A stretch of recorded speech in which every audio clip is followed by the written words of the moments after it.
I wanted to make a reel about it, and the topic that I want to share is very important because yesterday a potential client contacted me, and that client is diagnosed with bipolar disorder.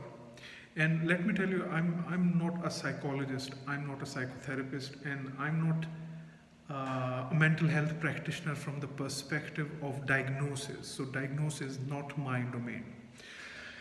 But I have experienced of working with such type of clients because I'm a trauma recovery practitioner and I work with trauma and I consider these types of conditions as a result of trauma.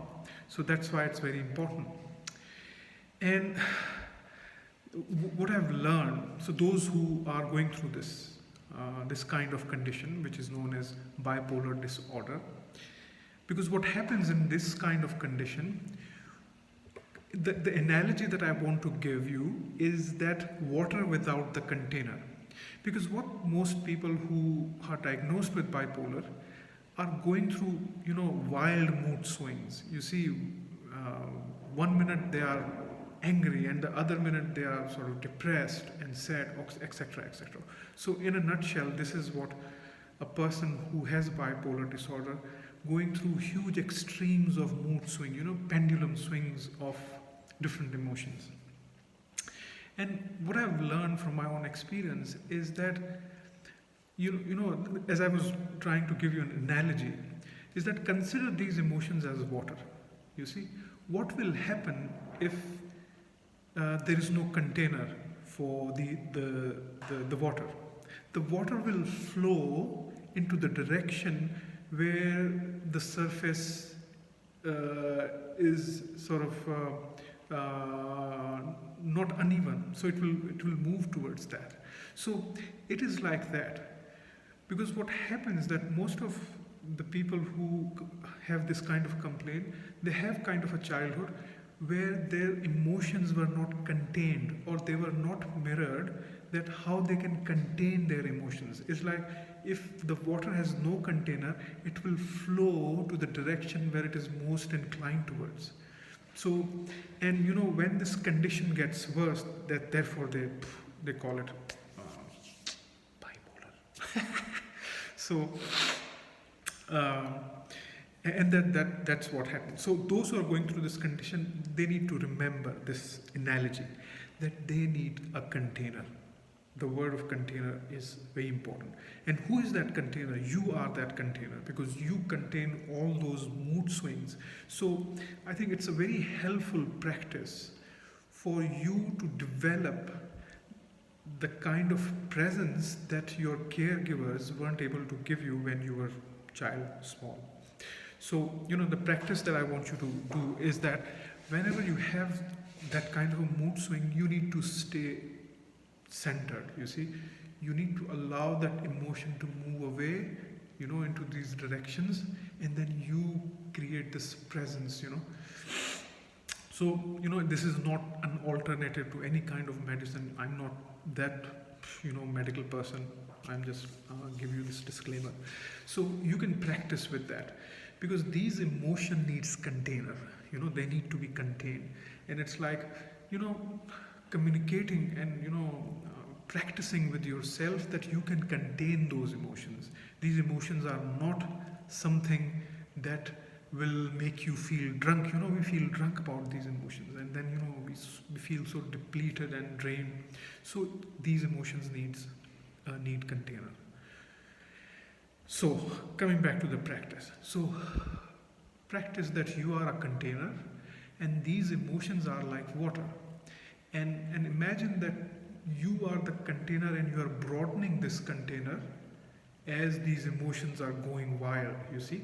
So it's like imagining that you are containing these emotions and your body, your vessel is the container of these emotions. So this is the practice I want you to do. And if you need help in practicing this, So I really want you to book a one-on-one with me, or do a discovery call, 20 minutes discovery call, which is free, which is a client onboarding process of mine. So I will tell you that, if you are someone who resonates with this content, then you can practice that. Or if you want someone, because this is what happens, that you need to seek support actually. Doing it alone, you can do it alone, but it's like you need some kind of a presence, if you understand the word of presence, because presence is important, because presence gives the container to emotion. Because think about it, that suppose if you are because I have so many thoughts going on, so stay with me. So these emotions are your inner children. See, these are small children within you. They are stuck in time.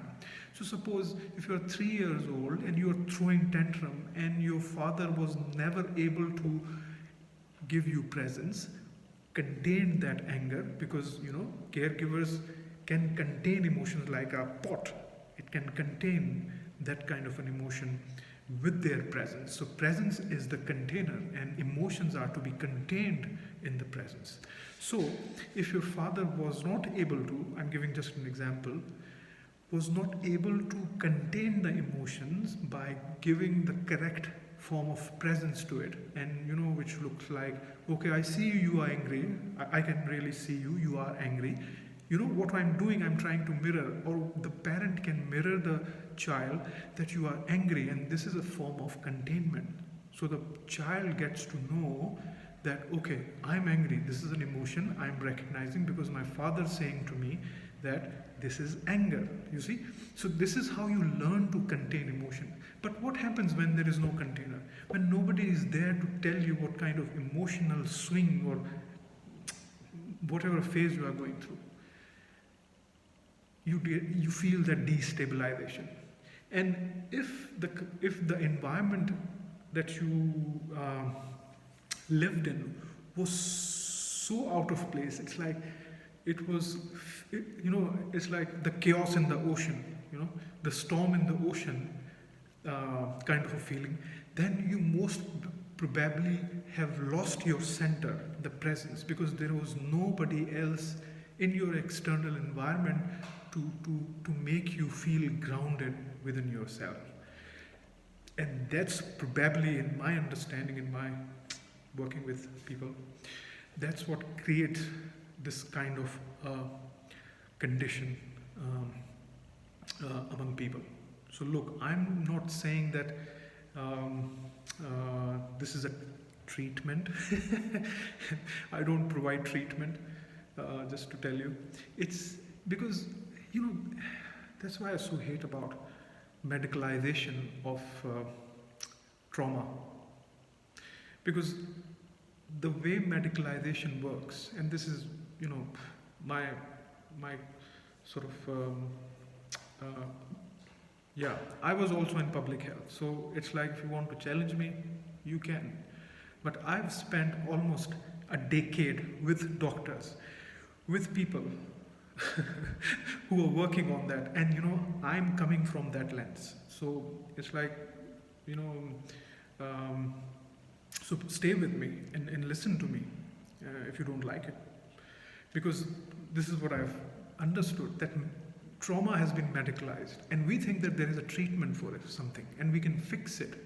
But these are the long-term condition, and that needs practice, because practice is the right word to deal with such kind of a thing. Because when you get traumatized, you need some time to recover from that. And 1 session, 2 sessions,